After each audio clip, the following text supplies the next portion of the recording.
નમસ્કાર વિદ્યાર્થી મિત્રો, સ્વાગત છે તમારું ફરી એકવાર તમારી પોતાની YouTube channel S Gujarat education પર. અને આજે મિત્રો આપણે જોવાના છીએ, આવાજ ખતરનાક આવે છે ને, ગુંજેલો એકદમ. તો નમસ્કાર વિદ્યાર્થી મિત્રો, સ્વાગત છે તમારું ફરી એકવાર તમારી પોતાની YouTube channel S Gujarat education પર. તો આજે આપણે જોવાના છે મિત્રો એસપીસીસી વિભાગ એફમાં જે તમારો ભાગ 2ના પ્રકરણ નંબર 5 આપેલો છે, તો તેનું સોલ્યુશન મિત્રો આપણે આજે આ વિડીયોમાં જોવાના છીએ. તો વિડીયોને મિત્રો અંત સુધી જોજો. વિડીયો ગમશે તો મિત્રો વિડીયોને લાઇક અને મિત્રો ચેનલને સબસ્ક્રાઈબ કરવાનું ભૂલતા નહીં. અને તમે જો આ સંપૂર્ણ ગાલા અસાઇનમેન્ટના સોલ્યુશનની મિત્રો પીડીએફ મેળવવા માંગતા હોય તો તમને જે સ્ક્રીન ઉપર મોબાઈલ નંબર આપેલો છે તેના પર કોલ કરી દેજો. સંપૂર્ણ ગાલા અસાઇનમેન્ટના સોલ્યુશનની પીડીએફ મિત્રો તમને માત્ર 150 રૂપિયામાં મળી જવાની છે. તો ફટાફટ કોલ કરીને આ સંપૂર્ણ ગાલા અસાઇનમેન્ટના સોલ્યુશનની પીડીએફ મેળવી લેજો. ઓકે, જોઈએ આગળ. અને ચેનલને મિત્રો સબસ્ક્રાઈબ અને વિડીયોને લાઈક કરવાનું ભૂલતા નહીં. ઓકે, આગળ જોઈએ. પહેલા નંબરનો પ્રશ્ન છે, નિયમન પત્રમાં ફેરફાર કરવા અંગેના નિયંત્રણો જણાવો. નિયમન પત્રમાં ફેરફાર કરવા અંગેના નિયંત્રણો જણાવવાના છે. તો કે નિયમન પત્રમાં સરળતાથી ફેરફારો થઈ શકે છે, છતાં પણ નીચે દર્શાવેલ ફેરફાર થઈ શકે નહીં. કયા કયા નહીં થઈ શકે તો જોઈશું. તો કે સર્વોપરિતા ધરાવતી જોગવાઈઓની વિરુદ્ધમાં કોઈ ફેરફાર થઈ શકે નહીં. સર્વોપરિતાની ધરાવતી જોગવાઈઓની વિરુદ્ધમાં કોઈ પણ ફેરફાર ત્યાં મિત્રો થઈ શકે તેમ નથી. ભારતના પ્રવર્તમાન કાયદાઓની વિરુદ્ધમાં કોઈ ફેરફાર થઈ શકે નહીં. પ્રવર્તમાન જેટલા પણ કાર્યો છે તો એના વિરુદ્ધમાં પણ કોઈ ફેરફાર મિત્રો થઈ શકતા એમ નથી. ઓકે, ભારતમાં આવેદનપત્રની વિરુદ્ધ કોઈ પણ ફેરફાર થઈ શકતો નથી. આવેદનપત્રની વિરુદ્ધ પણ કંઈ નહીં થતો. ત્યારબાદ કંપની ધારાની જોગવાઈ વિરુદ્ધ કોઈ ફેરફાર થઈ શકે નહીં. કંપની ધારાની જોગવાઈ છે તેના કંપની ધારાની વિરુદ્ધ કંઈ નહીં થઈ શકતું. બરાબર. ત્યારબાદ 5મા નંબર છે, સભ્યો સાથે છેતરપિંડી, દગો કે જોર જુલુમ થાય તેવા કોઈ પણ ફેરફાર થઈ શકે નહીં. સભ્યો સાથે ક્યારે પણ જોર જુલમ દગો થાય તો તેવા કોઈ પણ ફેરફાર થઈ શકે નહીં. અદાલતને પસાર કરેલ કોઈ હુકમ વિરુદ્ધનો ફેરફાર થઈ શકે નહીં. ઓકે, ત્યારબાદ બીજું છે નંબરનો પ્રશ્ન કે નિયમન પત્રનું મહત્ત્વ જણાવો. તો કાયદાની દૃષ્ટિએ કંપનીની નોંધણી માટે કંપની રજિસ્ટ્રાર પાસે જે જરૂરી દસ્તાવેજોની નોંધણી કરાવવી પડે છે તેમાં નિયમન પત્ર એ બીજો મહત્ત્વનો દસ્તાવેજ છે. તેમાં કંપનીના આવેદનપત્રની મર્યાદા રહીને આંતરિક વહીવટ અંગેના અને રોજિંદા સંચાલકના નીતિ નિયમો આપેલા હોય છે. નિયમન પત્રના મહત્ત્વને આકૃતિ દ્વારા નીચે મુજબ રજૂ કરી શકાય છે. આકૃતિની નીચે મુજબના એના આકૃતિ દ્વારા આપણે રજૂ કરી શકીએ છીએ નિયમન પત્રનું મહત્ત્વ. એના અંદર આવું બધું છે ભાઈ. તો કે પહેલું છે રોજબરોજના વહીવટમાં ઉપયોગી. પહેલું રોજબરોજના વહીવટમાં ઉપયોગી. બીજું સેક્રેટરી માટે ખાસ ઉપયોગી છે. પાછું ત્રીજું છે શેર હોલ્ડરો માટે ઉપયોગી તો છે. ચોથું છે વિવિધ સંબંધો નક્કી કરવામાં ઉપયોગી છે. ઓકે, આ છે નિયમન પત્રનું મહત્ત્વ. રોજબરોજના વહીવટમાં ઉપયોગી નિયમન પત્રમાં આવેદનપત્રની મર્યાદામાં રહીને કંપનીના આંતરિક વહીવટ અને સંચાલનને લગતા જરૂરી નીતિ નિયમો દર્શાવવામાં આવે છે. રોજબરોજના વહીવટમાં ઉપયોગી નિયમન પત્રમાં આવેદનપત્રની મર્યાદામાં રહીને કંપનીને આંતરિક વહીવટ અને સંચાલકીય શરીર સંચાલનને લગતા જરૂરી નીતિ નિયમો દર્શાવવામાં આવે છે, જેના આધારે કંપનીનો રોજબરોજનો વહીવટ ચલાવવામાં આવે છે. બીજું છે સેક્રેટરી માટે ખાસ ઉપયોગી. તો કે નિયમન પત્ર સેક્રેટરી માટે ખૂબ જ ઉપયોગી છે. કંપનીના રોજબરોજના જુદા જુદા શબ્દોનું અર્થઘટન, શેરની વહેંચણી કેવી રીતે કરવી, તેના હપ્તા કેવી રીતે મંગાવવા, શેર જપ્તી અને તેમજ શેર ફેરબદલી વગેરે અંગેના ચોક્કસ નિયમો સેક્રેટરીને કાર્યાલયમાં વ્યવસ્થામાં અને કંપનીના સંચાલનમાં ઉપયોગી બને છે. અને એટલું જ નહીં, હિસાબને લગતી વિગતો, સંચાલક મંડળને ઓડિટર વગેરે અધિકારોની નિમણૂક, તેમની સત્તાઓની ફરજો વગેરે નિયમો સેક્રેટરીને ચોક્કસતાપૂર્વક માર્ગદર્શન આપે છે. ત્રીજું છે શેર હોલ્ડરો માટે ઉપયોગી. તો કે આવેદનપત્રમાં જણાવેલ ઉપદેશોની પૂર્તિ માટે નિયમનપત્ર સહાયક બને છે. વિવિધ પ્રકારના શેર હોલ્ડરોના હક્કો અને જવાબદારીઓની સ્પષ્ટતા નિયમનપત્રમાં હોય છે. નિયમનપત્ર એક આવેદનપત્રનો પૂરક દસ્તાવેજ છે અને એના અંદર ચોથું છે વિવિધ સંબંધો નક્કી કરવામાં ઉપયોગી. નિયમનપત્રની કંપનીના સભ્યો વચ્ચે કરાર રચાય છે અને ત્રાહિત વ્યક્તિઓ સાથે કરાર રચાતો નથી. આ ઉપરાંત નિયમનપત્ર એક એવો દસ્તાવેજ છે કે જેનો આધારે કંપની જાહેર કંપની છે કે તે ખાનગી કંપની છે તે નક્કી કરી શકાય છે. ઓકે, ત્યારબાદ મિત્રો આઈ થિંક એક મિનિટ, નિયમન પત્રના મહત્વમાં ત્રીજા નંબરનો આ ત્રીજા નંબરનો પ્રશ્નનો આન્સર છે. કઈ તફાવત છે આવેદનપત્ર નિયમન વચ્ચેનો? તો આ તફાવત આનો આન્સર છે કે આવેદનપત્ર અને નિયમનપત્ર વચ્ચે તફાવતના મુદ્દા મુજબ છે. આવેદનપત્ર, નિયમનપત્ર. મુદ્દો છે વ્યાખ્યા.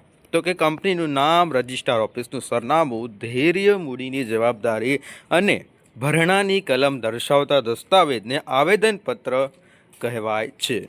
નિયમનપત્ર તો કંપનીના આંતરિક વહીવટ અને રોજિંદા સંચાલનના નિયમો દર્શાવતા દસ્તાવેજ નિયમનપત્ર કહેવાય છે. કંપનીની નોંધણી વખત, તો કે દરેક કંપનીએ નોંધણીનું પ્રમાણપત્ર મેળવવા આ દસ્તાવેજ બનાવવો ફરજિયાત છે. પછી છે એના અંદર નિયમનપત્ર. તો કે શેર મૂડીથી મર્યાદિત જવાબદારી વાળી કંપનીઓ માટે આ મરજિયાત દસ્તાવેજ છે. મરજિયાત છે, ફરજિયાત નથી. જો દસ્તાવેજ ન બનાવેલ હોય તો ટેબલ F અપનાવી શકે છે. ઓકે, ત્યારબાદ ત્રીજા નંબરનું છે કે નોંધણીની જરૂરિયાત. તો કે આ દસ્તાવેજ કંપનીના રજિસ્ટ્રાર પાસે નોંધાવવો ફરજિયાત છે. કંપનીના રજિસ્ટ્રાર પાસે આ દસ્તાવેજ નોંધાવવો શું છે ભાઈ? ફરજિયાત છે.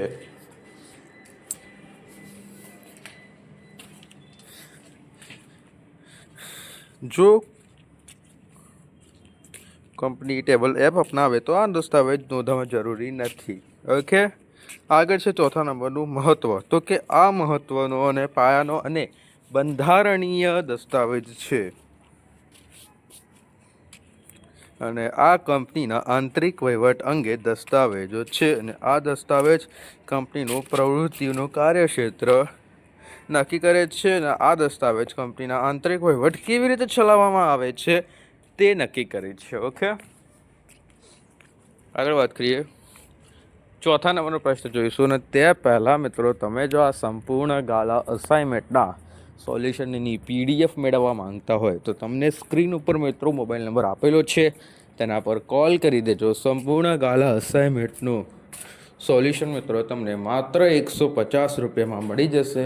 તો મિત્રો ફટાફટ આ મોબાઈલ નંબર પર કોલ કરીને આ સંપૂર્ણ ગાલા અસાઇનમેન્ટના સોલ્યુશનની PDF મેળવી લેજો. ઓકે, આગળ જોઈએ.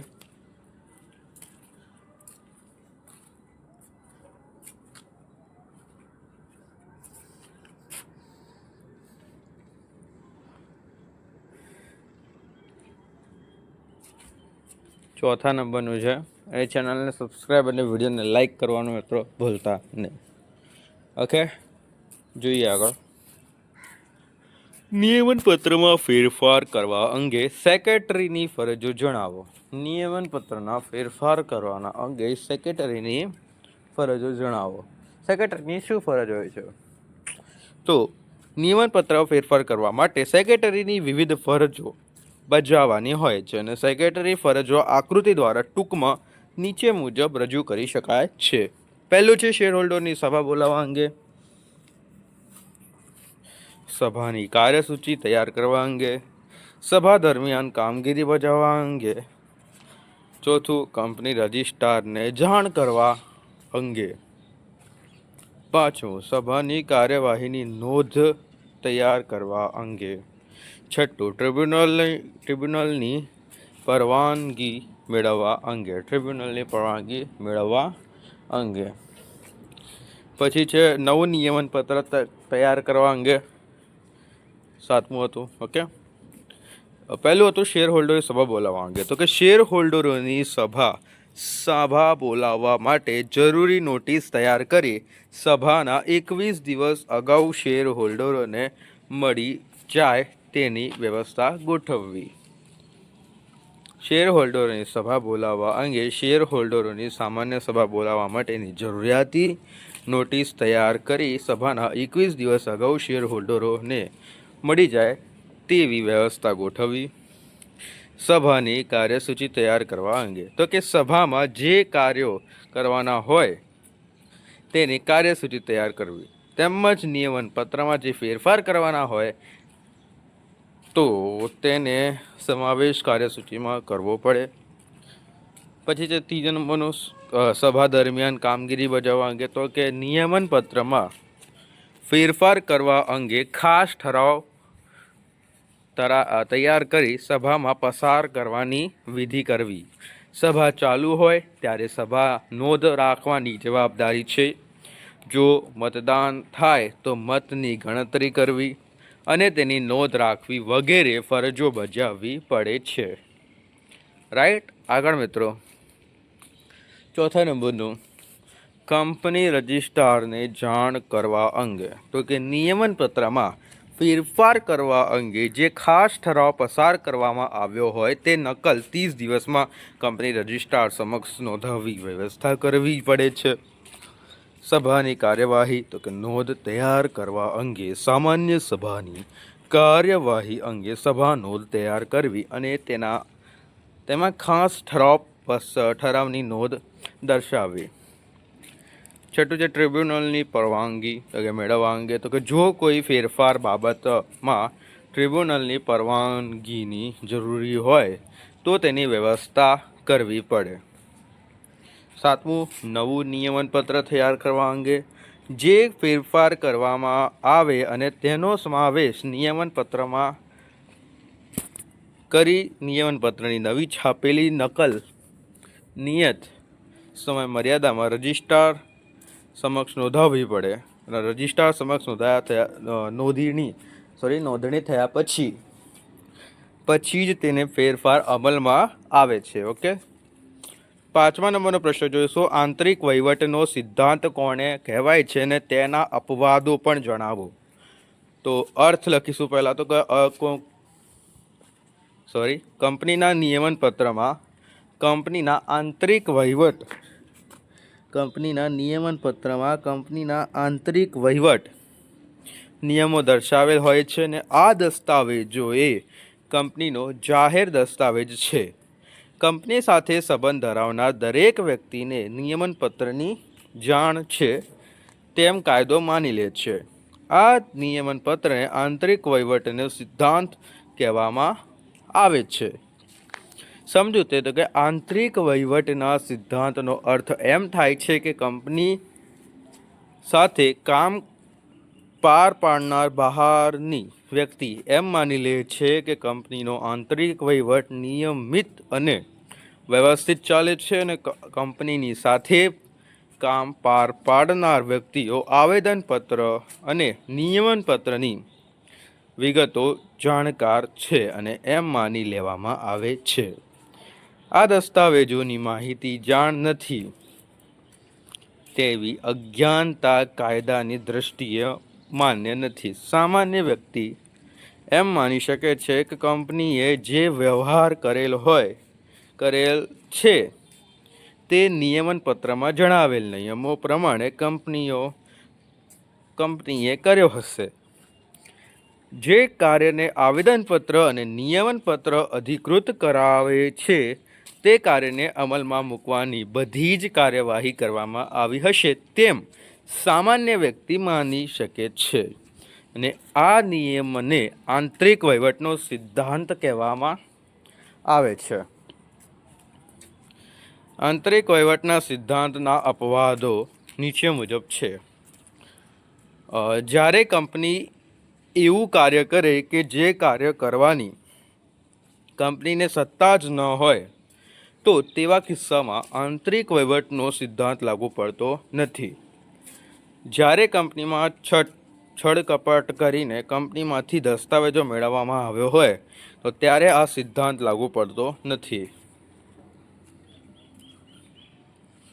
જ્યારે બાહ્ય કંપની વ્યક્તિએ આંતરિક વહીવટીની અનિયમિતતાની જાણ હોય ત્યારે આ સિદ્ધાંત લાગુ પડતો નથી. ચોથું છે કંપની સાથે કામ પાડનાર વ્યક્તિને તપાસ કરવાનું જરૂરી બને છતાં તે તપાસ ન કરે તો આ સિદ્ધાંતનો લાભ ન મળે. પાંચમું, દેખીતી રીતે કંપનીના અધિકારોનું કૃત્ય સત્તા બહારનું હોય તો આ સિદ્ધાંત લાગુ પડતો નથી. ઉપરના અપવાદરૂપ સંજોગોમાં કંપનીના કિસ્સામાં આંતરિક વહીવટનો સિદ્ધાંત લાગુ પડતો નથી. તેથી કંપનીની આંતરિક ગેરવ્યવસ્થા અને બેદરકારી સામે ત્રાહિત પક્ષને રક્ષણ મળે છે. ઓકે મિત્રો, આથી આ વિડીયો કમ્પ્લીટ થાય છે. વિડીયો ગમે તો વિડીયોને લાઇક અને મિત્રો ચેનલને સબસ્ક્રાઈબ કરી દેજો. તમે જો આ સંપૂર્ણ ગાલા અસાઇનમેન્ટના સોલ્યુશનની મિત્રો PDF મેળવવા માંગતા હોય તો તમને મિત્રો સ્ક્રીન ઉપર મોબાઈલ નંબર આપેલો છે તેના પર કોલ કરી દેજો. સંપૂર્ણ ગાલા અસાઇનમેન્ટનું સોલ્યુશન મિત્રો તમને માત્ર 150 રૂપિયામાં મળી જવાનું છે. તો મિત્રો ફટાફટ કોલ કરીને આ સંપૂર્ણ ગાલા અસાઇનમેન્ટના સોલ્યુશનની PDF મેળવી લેજો કે સ્ક્રીન ઉપર મોબાઈલ નંબર છે જ. અને મિત્રો ચેનલ સબસ્ક્રાઈબ, વિડીયો લાઇક કરવાનું ભૂલતા નહીં. ઓકે, મળીએ નેક્સ્ટ વિડીયોમાં ભાગ 2ના પ્રકરણ નંબર 6માં. ત્યાં સુધી જોડાયેલું જો આપણી યુટ્યુબ ચેનલ પર.